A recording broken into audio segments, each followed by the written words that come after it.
So, Peter, Standard & Poor's downgrades the debt of the United States. What do they mean? Well, they mean two things. First of all, the one that everybody's harping on is the political part of it, which is that they're saying that the government basically can't work together, and therefore they have no confidence in the U.S.'s ability to resolve its debt problems. Then there's another part of it which hasn't gotten that much attention, which is the financial modeling that they did, where their projection is that over time, between now and, say, 2021, our debt to GDP ratio will grow ever higher, whereas the other countries that are AAA rated will experience a decline by 2015 in the ratio of debt to GDP. In other words, we are getting worse, and some of our competitors are getting better when it comes to our ability to manage our balance sheet. Right, but a ratings agency doesn't do investment advice, right? Their job is to figure out whether a given debtor can and will make payment of principal and interest when due according to the terms of the loan. Is that right? Well, actually, the relevance of rating agencies has sort of gone out the window to a large extent. It's pretty well known that during the 2000s, when we had the run-up to the financial crisis, ratings agencies like Standard & Poor's were actually paid by the investment banks who are underwriting these dodgy mortgage-backed securities in order to compete to see which one would give the highest rating, the AAA rating, on these mortgage-backed securities that were actually of very low quality. So, in effect, they were completely compromised, and the idea was that the investors who were trying to decide whether to invest in these instruments needed a AAA rating in order to get approval to invest in these companies, so in these securities. So the S&Ps of the world were out there basically selling their good reputation for rating these dodgy securities in order to get these multi-million-dollar fees. And right. So in effect, these rating agencies are basically compromised. Right, but in principle, what they're supposed to be doing is rating the probability of default, right? Yes, that's their job. In principle, they are, if they're but doing in their fact, job. They basically only act in the interest of the people who are paying them, which in the case of these mortgage-backed securities were ratings agencies. As far right. as who pays them to do these government ratings, frankly, I don't even know who pays them. I think they do it just to try to preserve their reputation as being right. objective. Right, but imagine for the second that you were an honest ratings agency, actually trying to do the ratings agency job.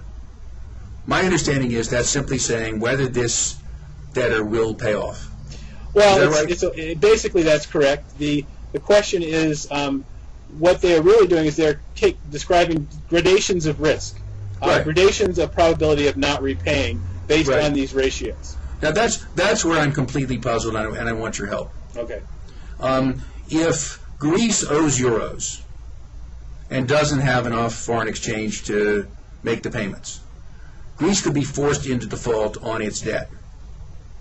If we owed yen, there could be some point where we can't trade enough dollars for yen to pay our debt. If IBM owes money, it might not have enough earnings to be able to pay off. Those are all possible causes of default. Mm-hmm. The United States government owes dollars. The United States government prints dollars. It seems to me that the probability that the United States government will run out of money is identically zero. That's simply an event that cannot happen. The only event that could happen is that the bomb throwers in Congress will at some point, as Mitch McConnell said, decide to shoot the hostage. Right? So there could be a voluntary default event caused by the jihadis. But I don't have any idea what they think they're doing with this financial analysis. There's no way there could be an involuntary default event. We can't run out of money unless we run out of ink. Well, actually, that's an interesting point. The key thing I would say is that you have different kinds of securities having different levels of risk. For example, people are generally willing to accept dollars in lieu of bartering when they want to go down to the supermarket and buy an apple. That is perceived as a fairly low-risk transaction, even though the Fed has unlimited amount of ability to print money. There probably is some limit of the amount of money that the Fed can print if you witness Weimar Germany or Zimbabwe, where people are just simply no longer willing to accept that paper currency. Right. On the other hand, if you go out a little bit further on the sort of risk-reward frontier, what the S&Ps of the world are doing is rating what they perceive as the probability of repayment of a riskier security, namely, just to pick an example, a 10-year government bond. What's very interesting to me about this whole S&P downgrade thing is that if you actually look at the amount that lenders around the world are asking the U.S. to pay for that 10-year loan that they are making to the U.S., in other words, the yield on 10-year securities, that has actually gone down 20% in the last month. So right. While we've been having all this discussion... It went down this morning. It went down this morning. So while we had this discussion over the last month, there were a lot of hints being dropped about how S&P was going to drop the rating of the United States from AAA to AA+. They were going to do that unless the U.S. cut $4 trillion out of its budget over the next 10 years or reduce the deficit. I say budget cuts because obviously there were no revenues involved, revenue increases involved, but reduced by $4 trillion. And what they ended up agreeing on was something that looked something like half of that. And therefore, as it became obvious that they were not going to come close to that $4 trillion, it became increasingly obvious also that S&P was going to basically blow out the rating. And so investors were prepared for that. And as this was happening, the investors were actually buying those 10-year treasuries and driving down the rate that they would charge the U.S. In order to lend them the money for 10 years. So something's broken here. Right. And our understanding is that S&P, Moody's, and Fitch, in fact, have a legislated oligopoly. Yes, exactly. Right? What's interesting about it is that so why should they keep that? I mean, these are corrupt agencies not doing their work. They blew their assignment when it really mattered. Why should they be in business? Well, they're in business because there was a time when it made sense for them to be in business before most investors had access to sophisticated financial models and information technology and much more information about securities. They're sort of a... No, I understand why they came into so business. They exist, and so the reason they continue to exist is because now they're very large and profitable businesses whose business is essentially regulated in. But okay, I would agree with you that maybe they should be regulated out of existence. Right. I mean, that seems to me perfectly straightforward. And, now we have a second phony crisis added to the first. Right, so the first phony crisis was the debt ceiling, right, which was completely synthetic. Mm-hmm. Right, there was no reason for that to be a problem, mm-hmm. except that somebody decided to use it as a hostage-taking exercise. Yes. And now we have the phony Tea Party downgrade added to the phony Tea Party debt ceiling crisis. Well, it does boil down, as you point out, to a largely a political crisis. Sort of what I unfortunately have to say is a lack of leadership to have the country focused on what is the real issue, which many people have said already, is the 14.1 million people out of work, the slow-growing economy. The lack of economic growth is really the problem. And if you think about this going back to S&P's downgrade, and S&P doing that downgrade based on a ratio between debt and GDP, there's another way out of this issue, which is to have faster economic growth. In other words, to boost the denominator of that fraction and thereby reduce the ratio because we have faster economic growth. So to me, that ought to be the focus of economic policymakers in Washington. And why it's not the focus of economic policymakers in Washington probably comes back to a certain extent to, I believe it's that Citizens United case of January 2010, when corporate money became an unlimited kind of acceptable political speech. Damn it, Peter, this is a blogging heads. We're supposed to disagree. So the basic fact here is that we've had a massive distraction, like a conjurer on the stage, distracting the audience from the trick he's doing. We should have been focusing on economic growth and on stimulating the economy. And instead we've been arguing about the debt ceiling. Yes, and now about the downgrade. That is an incredible act of political legerdemain on the part of people who I think are... I don't agree with them. So let's call some names. This is Pete Peterson. This is the Koch brothers. Mm-hmm. This is the whole Tea Party movement, mm-hmm. which has captured virtually the entire Republican Party. Fox News, the Murdoch press, like the Wall Street Journal, all getting together to chant spending, spending, debt, debt, deficit, deficit, when the real crisis is unemployment. I completely agree with you. Now, here's the hard part. The hard part is figuring out exactly what kind of government policy would actually work to boost economic growth.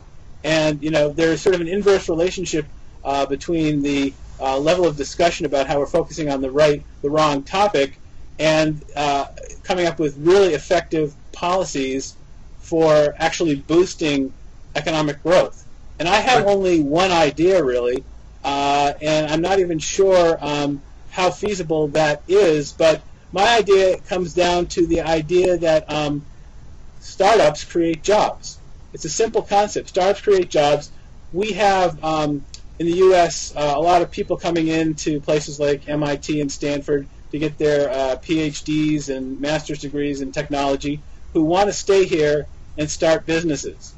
On average, foreign grad students. Foreign grad students. On average, those startups create 88 jobs.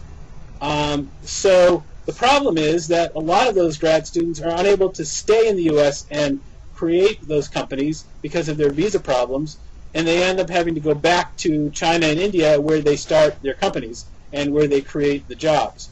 So it seems to me that if we could pass a policy that would create what, and this is something that's actually been submitted as an idea and didn't go anywhere, was to create a startup visa, where if you had $250,000 or more of investor capital committed to your startup, and you were an immigrant who had gotten a doctorate and was going to be CEO of that company, you could, in effect, get a visa that would allow you to start up that company and create those 88 jobs here. Now, if there are 100,000 of those people out there, and I don't know whether that number is way too high or way too low, I suspect it's too high, but in theory that could mean 8.8 million jobs, which is a pretty good chunk of the 14.1 million that haven't been created. Now, that's just one idea. I mean, the most popular idea assumes that is all of the revenue of those startups won't be coming from somebody else, but not a bad idea. Well, I mean, obviously, it assumes there are 100,000 ideas worth $250,000 each sitting there. Yes. In the heads of 100,000 different people. Yes. I guess it's possible. All right, so that's a good idea. Let me give you a simpler idea. Okay.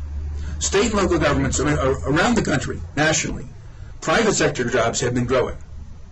The shrinkage in employment over the last 6 months has been public sector jobs. Mm-hmm. Because states and localities in their fiscal crisis are laying off people. Mm-hmm. I think Trenton just laid off 48% of its cops. The federal government was hiring, but will start shrinking when the stimulus money expires. So we're basically adding a negative stimulus from shrinking government spending, right? Exactly what the jihadis are demanding. Yes. So it seems to me the straightforward way to create jobs is to hire people at the federal level and give money to state and local governments so they can stop laying off. It's not as if we don't have work to do. Yes, I like that idea. I mean, I'm not talking about any work. I'm saying just, hire more cops, hire more teachers, hire more public health nurses. There's work to do out there. Let's get it done. And the opportunity cost of doing it is zero if those people are otherwise unemployed. You see, the only question I have about that is that it's my understanding that the federal government does not have to balance its budget, whereas state governments do have to balance their budgets. Right. So let's do some revenue sharing. Okay, how would that work? The federal government should send money to states and localities. That seems to be pretty straightforward, which means that the spending gets decided on at the level closest to the people. Now, sometimes that means hideously, corruptly, and inefficiently, but still, presumably the folks in Trenton know what they need. Mm-hmm. It avoids the problem of beggar thy neighbor tax policy, where if one locality raises its property tax rate, it pushes economic activity across its borders. So much more efficient to do taxing at a larger level. And at least during the recession, let's have the federal government support state and local governments. I like that idea. And I know that that idea will probably not be too popular in Washington, since I think right now the discussion of stimulus or any kind of helping of government or growing of government seems to be so politically anathema. I have no idea how that would work on a practical level, but if you could actually make it happen, it would definitely create jobs. You mean on a political level? I mean, the practical stuff is pretty straightforward. Write checks. Yeah, exactly. I mean, this one's easy. I mean, those projects are, as they say, shovel-ready. Yes. My other favorite shovel-ready idea is The National Institutes of Health issues about $20 billion a year in grants. And all that money gets spent right away. The NIH budget has not been growing over a period where the size of the scientific enterprise has been growing. And the result is that the NIH funds a smaller and smaller fraction of its grant applications. The last time I looked, you had to be in the top 6.5% of all applications to get your money. One catastrophic consequence of that is that any controversial research, any research that one of 3 reviewers doesn't like a little bit, automatically loses. But in any case, I'd be very surprised if there's a substantial difference between the 6th percentile and the 12th percentile of NIH applications. Now, during the first stimulus, current grant holders were encouraged to come back for an increase on the theory that those projects were already happening and they could spend the money right away. But if NIH just went back and told all the people who finished second last time, the people who came in from the 6.5 percentile to the 13th percentile, oh, good news, we're funding your grant after all. That's $20 billion out the door tomorrow. Now, some of that goes to fairly high-wage people, so that the employment generated per dollar directly isn't as great. But then, of course, all that money gets respent. So there's a way to spend $20 billion right now, all of which is good spending. I really like that. I really like the idea of trying to use the government to fund technological advancement, particularly medical research. I think that is a fantastic way of spending our resources, and it could lead to startup companies as well. I've been working on a new book on startups and interviewed a couple of companies that were started by MIT professors who had done research and wanted to spin that off into companies that are now getting venture capital and creating jobs. So I really am a big believer that is a great idea. And let me throw out another idea if I can. Good. One of the things that I found very kind of puzzling over the last couple of years has been that the Fed, for example, has increased its balance sheet from about $800 billion to about $2.2 trillion. And it's also done these things called quantitative easing, which is essentially taking cash and buying bonds out of the hands of investors and putting cash into the economy that way. What has actually happened with all that? Not government debt, but private debt. Private debt. Well, actually, they're buying government debt. They're buying longer-term government bonds because they found that they've kept interest rates at the short end near zero for such a long time, and it's not stimulating the economy. What's happening here is that in the meantime, companies are getting record levels of cash on their balance sheets and record levels of profits. Banks are taking that cash, and the banks are using the cash to buy government bonds. We're just keeping those long. Which we're lending them for free. The idea behind giving the banks all the cash was that they would lend it out to businesses and consumers, and that would create economic activity. In fact, what they're doing is they're going out and basically buying government bonds. So here's my idea. Why not have the Fed create a QE3, a quantitative easing 3, where they basically give $600 billion to consumers, because consumer spending accounts for 70% of gross domestic product growth. If you gave consumers the money instead of waiting for the banks to sort of funnel it through them in the form of a loan, you would end up that money would probably get spent if the consumers believed that this was not a one-shot thing, but rather they would be able to keep getting it over and over again. So I don't know exactly how you make it work. The money to the banks is lending. The money that's going to the banks is lending at practically zero rates, though. I mean, they're basically paying nothing for it. It's very risk-free, and the point is that they are not using it to stimulate the economy. They're using it to just hold on to, and it's sort of sitting there, and it's a sort of a meaningless transfer of government cash into the hands of people who are not using it to create economic activity. How about a small tax on corporate cash on hand? Yeah, that would definitely create a lot of returns for the Treasury, and it would also encourage the companies to start spending the cash. I mean, in theory, they could be spending that cash in a lot more productive ways. For example, they could be using it to innovate and come up with new products the way Apple does. or they could be using it to make acquisitions, or worst case scenario, they could be using it to pay dividends to shareholders. One of the things that they have been using it for has been to buy back their shares, which interestingly enough allows the CEOs to get bigger bonuses because their paychecks are tied to improving earnings per share. So they reduce the number of shares, they get a higher earnings per share, and they get a bonus. So they're basically using shareholder money to pay themselves higher bonuses indirectly. So, but there are ways that companies could and should use cash more productively, and I like the idea of a tax which would encourage them to either use it or lose it, basically. Right. So let me ask you a technical question. So despite Standard & Poor's, despite the Tea Party, the long Treasury is now at what, 2%? It's very low. And we stopped issuing 30s, right? The longest is the 10? Yes, we definitely have the 10 still. So why not switch? I mean, given that we have the opportunity to lock in an enormous amount of money at what's still a very low rate, why shouldn't the Treasury stop selling bills and start selling the 10s or 30s? I think that's a great idea. I don't understand this technically enough to know what's wrong with it. And this is sort of a technical question I don't have the answer to, is what the demand would be at that volume of bonds. If they were to start selling 30 years at whatever rate they could sell them at, which would be very low, would there be enough demand for that? Well, there's clearly demand for 10s at the current rate. Oh, absolutely. And yeah, I mean, you certainly wouldn't want to do it to the point where you pushed up that long rate, but there's certainly something you could do. I agree. I think that's a great idea. I don't know the amount of demand or the amount of increase in demand you could create if you did that, but certainly from the standpoint of the U.S. government, the ability to lock in 30-year money for a very low rate would be very useful at this point. Okay. So, Peter, as I take it, we're agreed that the debt ceiling was nonsense, the downgrade is nonsense, cutting government spending is nonsense. What we need is stimulus, and we need to beat some politicians into understanding that. Yeah, I mean, to me, the hardest problem of all these things... With any luck, some of that will be going on in Wisconsin tomorrow. The hardest problem, to me, of all of these things is not so much, fixing the deficit problem or fixing the growth problem. It's the amazing inability of our political system to do the right thing.